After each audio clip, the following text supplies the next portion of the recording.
hi Rich. Thank you very much for coming in and having your video analysis done with me.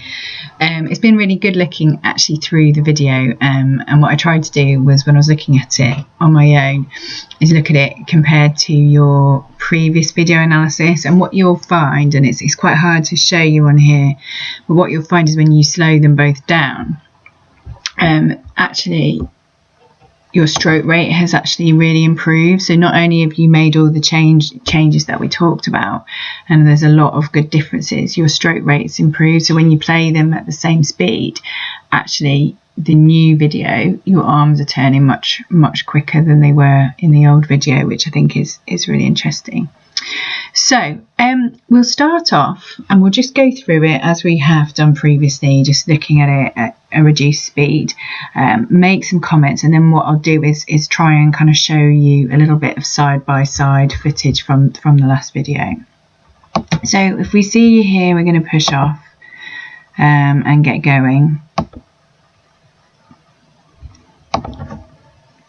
So we see generally there's a good shape in the water, and there's a good momentum. You still, on the right hand side, I think we talked about going in thumb first, which we'll see a little bit later under the water, but it's not too much of a problem as it stands at the moment.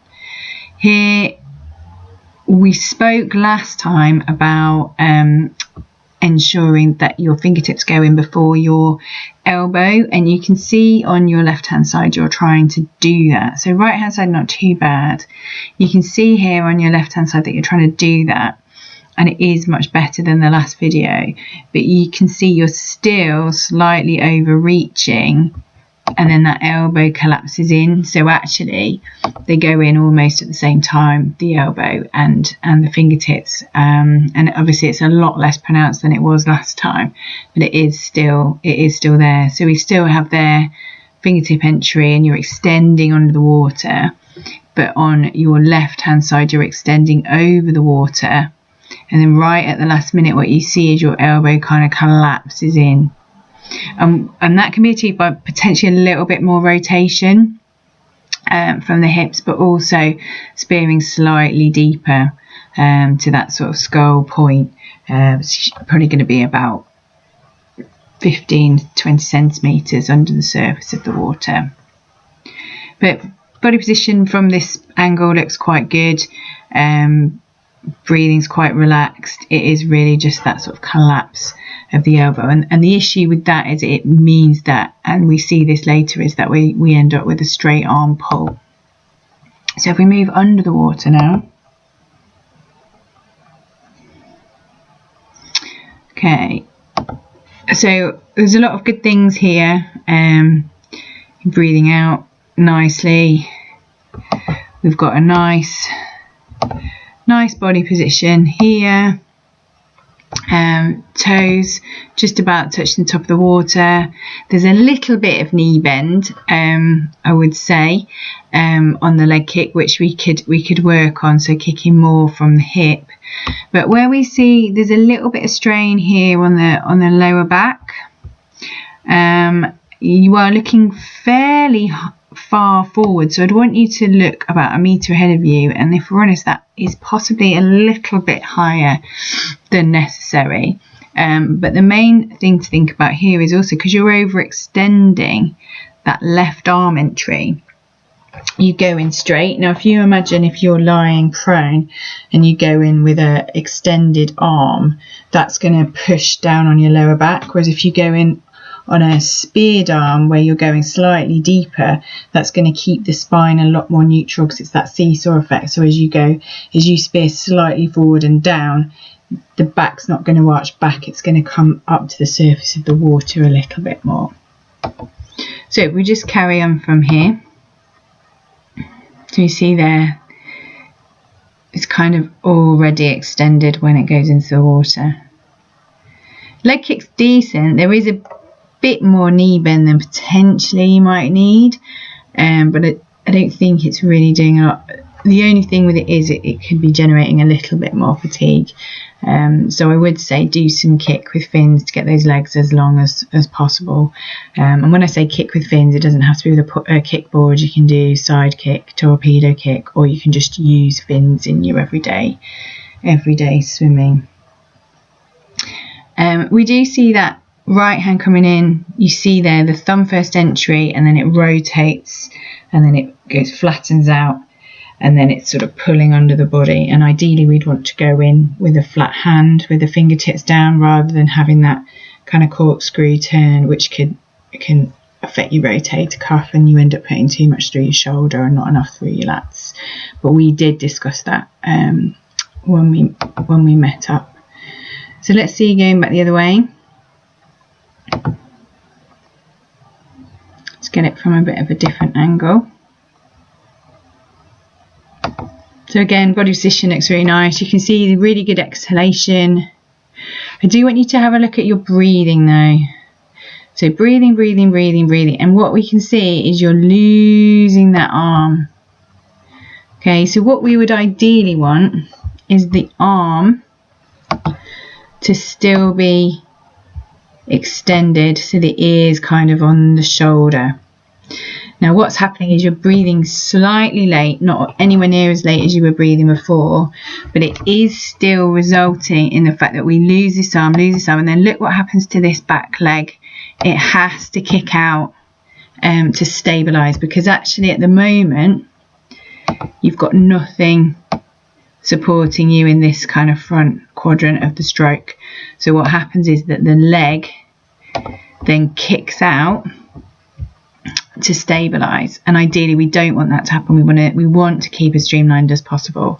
So just focus on that breathing timing, so that whole bubble, breathe, and as your arm is coming over for the recovery, you turn away from the arm, so that you're breathing as the arm enters rather than letting the arm enter and then breathing, which you'll see happens here. So if we just keep going a little bit more. So we just watch through this next cycle. So 1,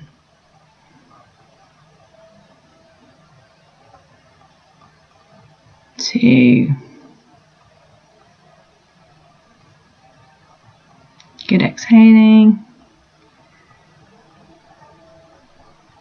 3, and then I think we're going to breathe on the next one. So what we want to see is that you are already breathing as the arm goes in, and I think we'll see the arm come in and then you start to breathe. So it's just a split second, but then what happens is we push down, we push down, we push down, we push down, we push down, and we lose the back leg,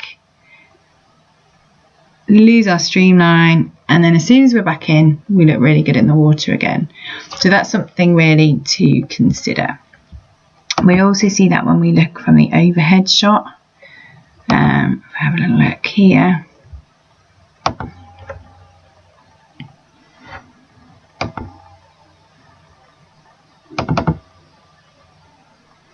Doesn't want to play the game. Okay, so we'll have a look from the overhead shot.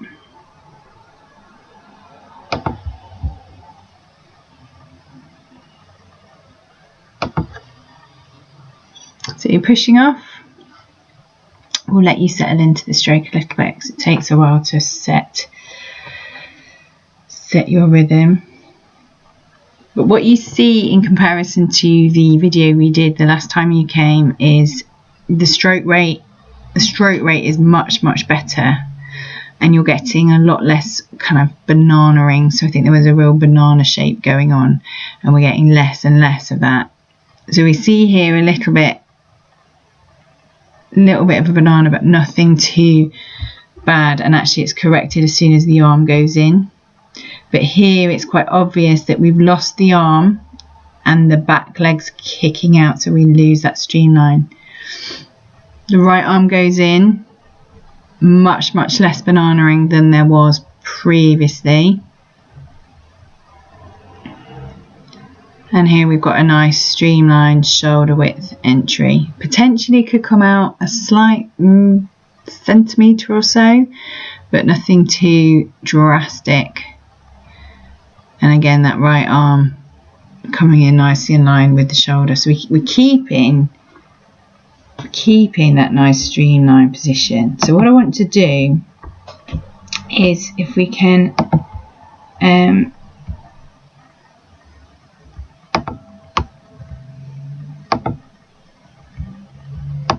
get back to this position and we have a look at the two next to each other at that point. So if you just bear with me. Okay, so what we see is on the shot from on this side here, on my left side, this is you recently, where you're taking your breath and basically you've got a really good straight line position, like really good. We can see there that you've already taken the breath. Okay, and when I went through this, they were synced up together. What you see on the old shot is this kind of banana shape, and what's really interesting is you do go on to take a breath here, but you haven't taken it yet, so it shows that your breathing timing is so much better than it was. So if you just keep focusing on that breathing timing, I think it will become even more efficient and you'll lose that kind of asymmetric losing the front arm. So just breathe again slightly earlier. As the arm comes over, you turn away from the arm, so you're already breathing as you enter the water with the fingertips. So if we just keep you swimming through, so this is the up-to-date version, and you really can see there's so much better streamlined than the picture I just told you. The issue is you're slightly breathing out and then you lose the arm, you can see that, and then what you'll see is that left leg does start to kick out. So it really is just a case of sharpening up the breathing just by a beat.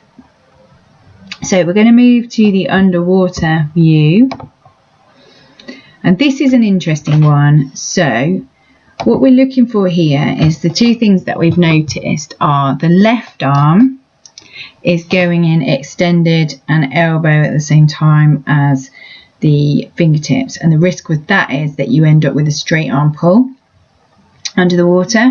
And on the right arm, we're going in with a thumb first entry, and then we're sculling out to correct it and then getting the elbow up. And what I want you to look at is what the effect of those things are. So this is the left arm, and that's pulling through. And what we see is because it's gone in flat, it's a very straight pull until you get to that point. And if you remember with the picture I showed you of Becky Adlington, we need a 90 to 110 degree angle much earlier in the stroke. So this is the arm that sculls out. Again, we've got quite a straight arm pull, but what I want you to look at with that is we're pulling quite wide at the finish. It's a really wide, so it's almost like you're skirting round the key area that you're going to catch the water. So here we've got straight arm pull until here, because we've gone in with the elbow dropped. So you're having to consciously, at this point now, you're having to consciously lift the elbow. And that was where the doggy paddle drills, the sculling drills, the fist drills really helped you when we were in the session.